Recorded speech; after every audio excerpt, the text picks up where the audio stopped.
नमो भगवते वासुदेवाय। हमने भागवत सुधा सागर के तीसरे स्कंद को पिछले भाग में समाप्त किया। अब मैं आपको इसके कुछ मुख्य तर्क बताऊंगी जो हमने तीसरे स्कंद में सुने हैं। भागवत सुधा सागर के तीसरे स्कंद में हमने मुख्यतः सृष्टि के निर्माण, भगवान विष्णु के विभिन्न अवतारों और विभिन्न ऋषि मुनियों के संवाद का वर्णन सुना है। इसमें कपिल मुनि द्वारा अपनी माता देवहूति को दिए गए सांख्य दर्शन के उपदेश का विस्तार से वर्णन किया गया है। इस स्कंद में मुख्यतः हमने सृष्टि की उत्पत्ति कैसे हुई, ब्रह्मा जी ने किस प्रकार सृष्टि की उत्पत्ति की, हमने वो सुना। फिर हमने कर्दम ऋषि और स्वयंभू मनु की पुत्री देवहूति का विवाह होते हुए सुना। उनके तप और प्रेम से प्रसन्न होकर भगवान विष्णु उन्हें वरदान देते हैं कि उनके घर में स्वयं भगवान विष्णु कपिल मुनि के रूप में जन्म लेंगे। फिर हमने कपिल मुनि का अवतार किस प्रकार हुआ, वह भी हमने तीसरे स्कंद में ही सुना। कपिल मुनि ने देवहूति को भक्ति और ज्ञान का महत्व समझाया। उन्होंने आत्म साक्षात्कार, माया और संसार के बंधनों से मुक्त होने के उपायों पर गहन रूप से चर्चा की। उन्होंने समझाया कि केवल भक्ति, वैराग्य और ज्ञान से ही व्यक्ति मोक्ष प्राप्त कर सकता है।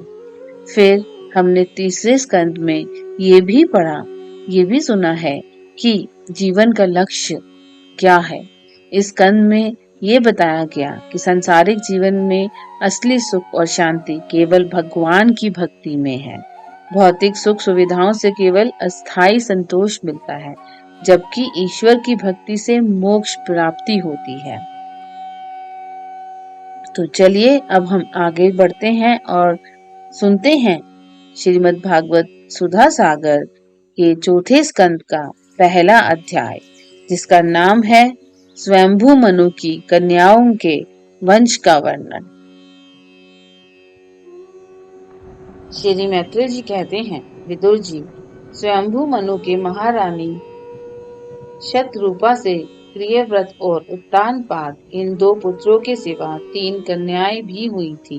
वह आकुति, देवहूति और प्रसूति नाम से विख्यात थी। आकुति का यद्यपि उसके भाई थे, तो भी महारानी शतरूपा की अनुमति से उन्होंने रुचि प्रजापति के साथ पुत्री का धर्म के अनुसार विवाह किया। प्रजापति रुचि भगवान के अनन्य चिंतन के कारण ब्रह्म तेज से संपन्न थे। उन्होंने आकुति से गर्भ से एक पुरुष और स्त्री का जोड़ा उत्पन्न किया। उनमें जो पुरुष था वह साक्षात यज्ञ स्वरूपधारी भगवान विष्णु थे, और जो स्त्री थी वह भगवान से कभी अलग न रहने वाली लक्ष्मी जी की अंश स्वरूपा दक्षिणा थी। मनु जी अपनी पुत्री आकुति से उस परम तेजस्वी पुत्र को बड़ी प्रसन्नता से अपने घर ले आए और दक्षिणा को रुचि प्रजापति ने अपने पास रखा। जब दक्षिणा विवाह के योग्य हुई तो उसने यज्ञ भगवान को ही पति रूप में प्राप्त करने की इच्छा की। तब भगवान यज्ञ पुरुष ने उससे विवाह किया। इससे दक्षिणा को बड़ा संतोष हुआ। भगवान ने प्रसन्न होकर उससे 12 पुत्र उत्पन्न किए। उनके नाम हैं तोष, प्रतोष, संतोष, भद्र, शांति, इडस्पति, इदम, कवि, विभु, स्वहम, सुदेव और रोचन। ये ही स्वयंभू मनवंतर में तुषित नाम के देवता हुए। उस मनवंतर में मरीचि आदि सप्त ऋषि थे। भगवान यज्ञ ही देवताओं के अधीश्वर इंद्र थे और महान प्रभावशाली प्रियव्रत एवं उत्तानपाद मनुपुत्र थे। वह मनवंतर उन्हीं दोनों के बेटों, पोतों और 2 हित्रों के वंश से छा गया। प्यारे विदुर जी, मनु जी ने अपनी दूसरी कन्या देवहूति कर्दम जी को ब्याही थी।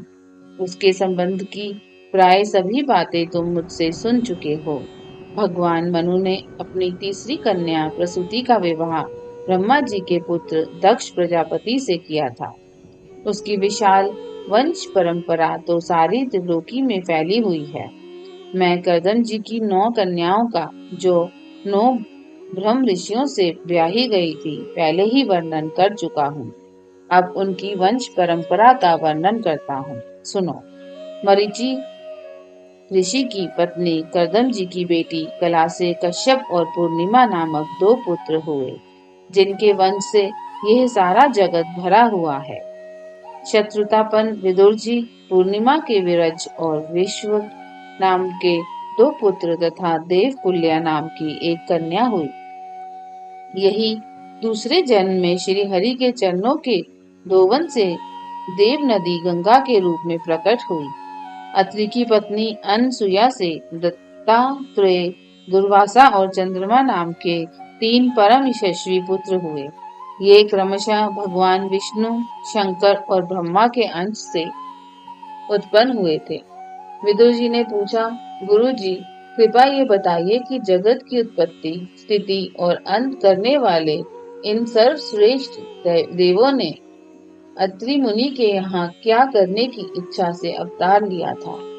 श्री मैत्री जी ने कहा, जब ब्रह्मा जी ने ब्रह्म ज्ञानियों में श्रेष्ठ महर्षि अत्रि को सृष्टि रचने के लिए आज्ञा दी, तब वह अपनी सहधर्मिणी के सहित तप करने के लिए वृक्ष नामक कुल पर्वत पर गए। वहां पलाश और अशोक के वृक्षों का एक विशाल वन था। उसके सभी वृक्ष फूलों के गुच्छों से लदे थे तथा उसमें सब और निर्विघ्नतया नदी के जल की कल कल ध्वनि गूंजती रहती थी। उस वन में वह मुनि श्रेष्ठ प्राणायाम के द्वारा चित्त को वश में करके 100 वर्ष तक केवल वायु पीकर सर्दी गर्मी आदि द्वंद्वों की कुछ भी परवाह न कर एक ही पैर से खड़े रहे। उस समय वह मन ही मन यही प्रार्थना करते थे कि जो कोई संपूर्ण जगत के ईश्वर हैं, मैं उनकी शरण में, वह मुझे अपने ही समान संतान प्रदान करें। तब यह देखकर कि प्राणायाम रूपी ईंधन से प्रज्वलित हुआ अत्रि मुनि का तेज उनके मस्तक से निकलकर तीनों लोकों को तपा रहा है। ब्रह्मा, विष्णु और महादेव तीनों जगतपति उनके आश्रम पर आए। उस समय अप्सरा, मुनि, गंधर्व, सिद्ध, विद्याधर और नाग उनका सुयश गा रहे थे। उन तीनों का एक ही साथ प्रादुर्भाव होने से अत्रि मुनि का अंतकरण प्रकाशित हो उठा। उन्होंने एक पैर से खड़े खड़े ही उन देवताओं को देखा और फिर पृथ्वी पर दंड के समान लौटकर प्रणाम करने के अंतर अधर्य पुष्पादि पूजन की सामग्री हाथ में ले उनकी पूजा की। वह तीनों अपने अपने वाहन हंस, गरुड़ और बैल पर चढ़े हुए तथा अपने कमंडलू, चक्र, त्रिशूल आदि चिन्हों से सुशोभित थे। उनकी आंखों से कृपा की वर्षा हो रही थी। उनके मुख पर मंद हास्य की रेखा थी, जिससे उनकी प्रसन्नता झलक रही थी। उनके तेज से चौंधी आकर मुनिवर ने अपनी आंखें मूंद ली। वह चित्त को उन्हीं की ओर लगाकर हाथ जोड़कर अतिमधुर और सुंदर भावपूर्ण वचनों में लोक में सबसे बड़े उन तीनों देवों की स्तुति करने लगे। अत्रि मुनि ने कहा, भगवान, प्रत्येक कल्प के आरंभ में जगत की उत्पत्ति, स्थिति और लय के लिए जो माया के सत्वादी तीनों गुणों का विभाग करके भिन्न भिन्न शरीर धारण करते हैं, वह ब्रह्मा, विष्णु और महादेव आप ही हैं।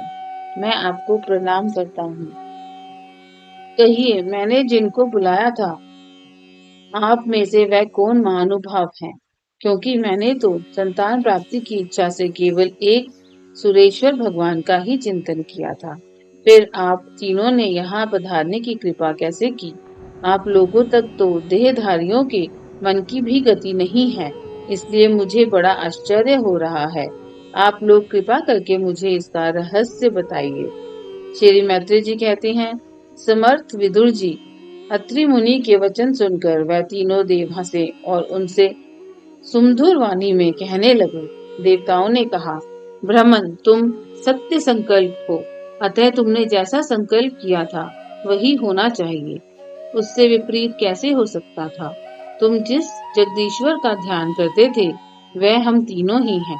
प्रिय महर्षि, तुम्हारा कल्याण हो। तुम्हारे यहाँ हमारे ही अंश स्वरूप 3 जग दिव्यखात पुत्र उत्पन्न होंगे और तुम्हारे सुंदर यश का विस्तार करेंगे।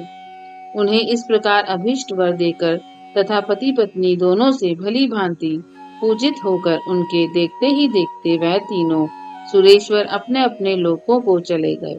ब्रह्मा जी के अंश से चंद्रमा, विष्णु के अंश से योगवेत्ता दत्तात्रेय जी और महादेव जी के अंश से दुर्वासा ऋषि अत्रि के पुत्र रूप में प्रकट हुए। अब अडिंगा ऋषि की संतानों का वर्णन सुनो।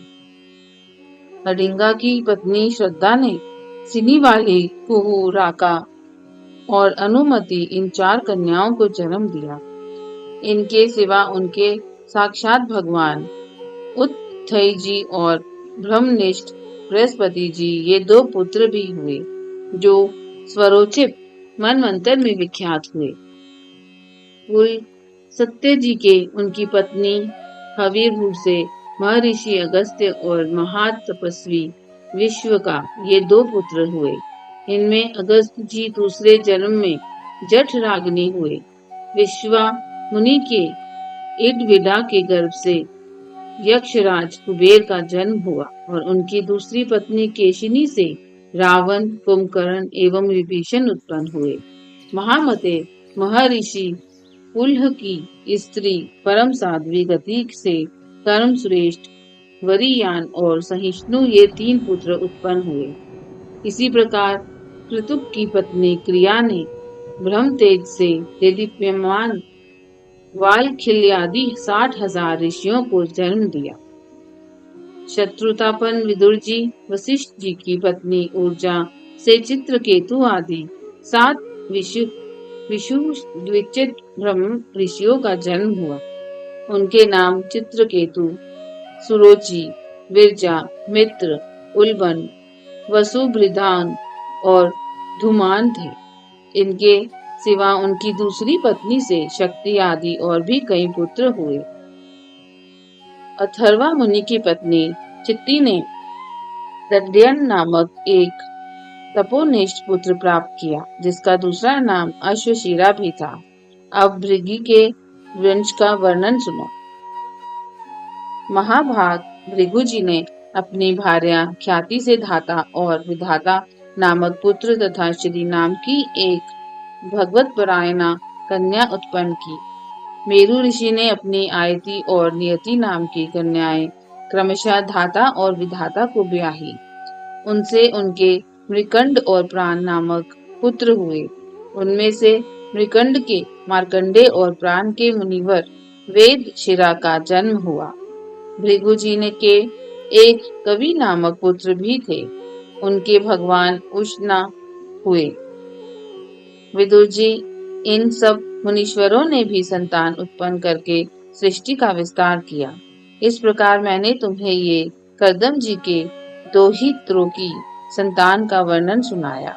जो पुरुष इसे श्रद्धा पूर्वक सुनता है उसके पापों को यह तत्काल नष्ट कर देता है। ब्रह्मा जी के पुत्र दक्ष प्रजापति ने मनु नंदिनी प्रसूति से विवाह किया।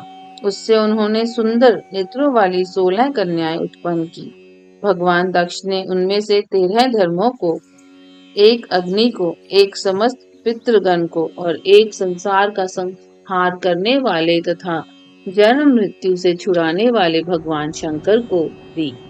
श्रद्धा, मैत्री, दया, शांति, तुष्टि, पुष्टि, क्रिया, उन्नति, बुद्धि, मेघा, तितिक्षा, हीन और मूर्ति ये धर्म की पत्नियां हैं। इनमें से श्रद्धा ने शुभ, मैत्री ने प्रसाद, दया ने अभय, शांति ने सुख, तुष्टि ने मोद और पुष्टि ने अहंकार को जन्म दिया। क्रिया ने योग, उन्नति ने दर्प, बुद्धि ने अर्थ, मेधा ने स्मृति, तितिक्षा ने क्षेम और ही ने प्रशय नामक पुत्र उत्पन्न किया। समस्त गुणों की खान मूर्ति देवी ने नर नारायण ऋषियों को जन्म दिया। इनका जन्म होने पर इस संपूर्ण विश्व ने आनंदित होकर प्रसन्नता प्रकट की। उस समय लोगों के मन, दिशाएं, वायु, नदी और पर्वत सभी में प्रसन्नता छा गई। आकाश में मांगलिक बाजे बजने लगे। देवता लोग फूलों की वर्षा करने लगे। मुनि प्रसन्न होकर स्तुति करने लगे। गंधर्व और किन्नर गाने लगे। अप्सराएं नाचने लगी। इस प्रकार उस समय बड़ा ही आनंद मंगल हुआ तथा ब्रह्मादि समस्त देवता स्तोत्रों द्वारा भगवान की स्तुति करने लगे। देवताओं ने कहा, जिस प्रकार आकाश में तरह तरह के रूपों की कल्पना कर ली जाती है, उसी प्रकार जिन्होंने अपनी माया के द्वारा अपने ही स्वरूप के अंदर इस संसार की रचना की है और अपने उस स्वरूप को प्रकाशित करने के लिए इस समय इस ऋषि विग्रह के साथ धर्म के घर में अपने आप को प्रकट किया है, उन परम पुरुष को हमारा नमस्कार है, जिनके तत्व का शास्त्र के आधार पर हम लोग केवल अनुमान ही करते हैं, प्रत्यक्ष नहीं कर पाते। उन्हीं भगवान ने देवताओं को संसार की मर्यादा में किसी प्रकार की गड़बड़ी न हो इसलिए सत्व गुण से उत्पन्न किया है।